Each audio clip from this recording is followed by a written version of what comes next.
Ensuite, je vais vous faire un petit focus, encore le troisième de la soirée. Kebashi, j'ai toujours... Ah non, mais n'hésite pas, hein. N'hésite pas, c'est trop bien. Donc je vais vous parler de Great Kaiju Gaia Timma. Donc un manga de Kent, publié chez Kiun. C'est un manga qui a commencé en 2023 dans le Genkan Young Magazine de Kodansha. Et à ce jour, on est à 5 volumes au Japon. Donc l'histoire, c'est qu'on est Gaia Timma, ennemi de l'humanité, ou dernier rempart contre les Kaiju. Il y a de cela 10 ans, la ville côtière de Tsukuba a été à moitié détruite à cause d'un tsunami provoqué par un monstre géant sorti de la mer. Celui-ci a été abattu avant de se dissoudre dans l'eau, sous les yeux de la petite Miyako. La fillette s'en est sortie et est aujourd'hui une spécialiste de la création de figurines de la créature, baptisée Gaia Timma.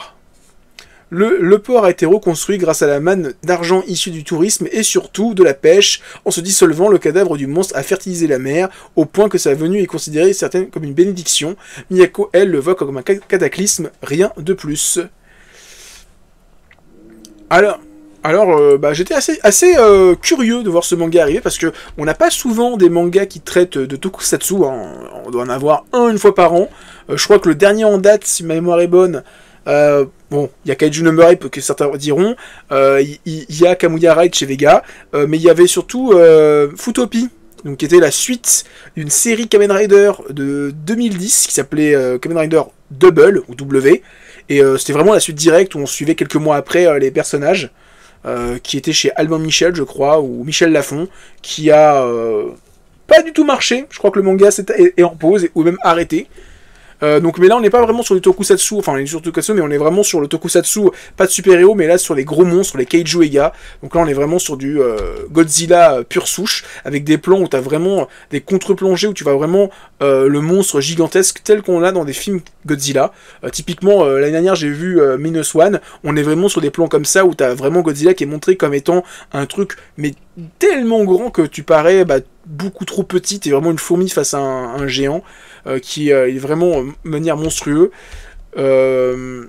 Visuellement, les planches sont très bien grattées, c'est pas mal dessiné, mais en ce qui concerne le récit en lui-même, pour le moment, j'ai l'impression que Kiun a oublié un petit peu sa marque de fabrique. Souvent, c'était de sortir 2 volumes d'un coup, et c'est vrai que là, pour l'instant, le tome 1 fait un peu office de gros chapitre 0, chapitre 1, parce que vraiment il met beaucoup de temps à poser les bases, parce que typiquement en fait déjà ce qui est marrant, c'est qu'on a tout un premier sorte de chapitre 0 où on te montre le monstre avant d'avoir le début du récit, le sommaire, etc. Un peu comme si on avait un film MCU, vous savez, on a souvent une petite scène de 5-10 minutes, après on te met le générique MCU, et après le film commence. Et un peu ce truc là. Et donc là je disais, le manga met un peu de temps à démarrer, où on suit le quotidien de comment s'appelle déjà l'héroïne, j'ai oublié son nom, je l'ai noté, Miyako, qui suit son quotidien au jour le jour. On nous explique voilà que, comme je disais dans le résumé, hein, depuis qu'il y a eu les radiations du monstre, la terre est fertilisée, enfin la mer est fertilisée. Et donc l'héroïne va, sauf que Patatra va arriver un nouveau monstre, et donc qui va les protéger, etc. Et donc il y a tout un délire où en fait le monstre Kaiju, le premier Kaiju réapparaît et affronte la grande menace, comme Godzilla affronte dans ses films d'autres menaces, hein, comme Ghidorah, etc. Et en fait il va y avoir tout un délire où en fait l'héroïne a, alors, les planches de combat de monstres sont vraiment de très belle facture. C'est vraiment bien gratté. Ça, c'est typiquement ce genre de plan qu'on peut voir dans un film Godzilla, avec les mouettes partout qui volent autour de Godzilla, tellement il est grand. Et en fait, l'héroïne a trouvé une petite bille, et en fait, il y a tout un rapport au fait qu'elle peut invoquer le monstre avec de l'eau, et elle a l'air de pouvoir plus ou moins le contrôler, ce qui rappelle un petit peu la série Godzilla, qui avait eu début 2000, je sais pas si vous vous en souvenez. La série, donc qui était la suite du film avec de 2000 avec Jean Reno. Voilà, je sais pas si vous vous souvenez de cette série-là, où pareil, en fait c'était des combats de kaiju, et on avait un mec qui pouvait contrôler le Godzilla. Et c'était la suite du film de Godzilla 1999. Voilà. 1998. Ce Godzilla-là, qui était plus on aurait dit plus une sorte de gros dinosaure. Enfin, un gros T-Rex qu'autre chose. Enfin, il faisait moins Godzilla. Mais j'ai grandi avec celui-ci qui était vraiment cool.